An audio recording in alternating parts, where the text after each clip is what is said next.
ปองจะบันผู้ใจหนึ่งสัมวาในตังวนสูออกมาว่าผู้ใจใน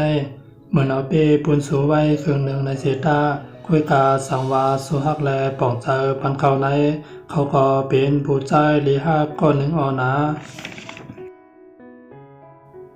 ปองเจอบันผู้ใจหนึ่งสัมวาผู้ใจใน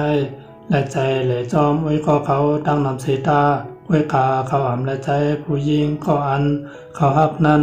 โหมได้ก็นำเสใกล้เหลนั่นหรอย้อนว่าเขาโกก็อันเขาหักนั้นเป็นกุลลาใจกา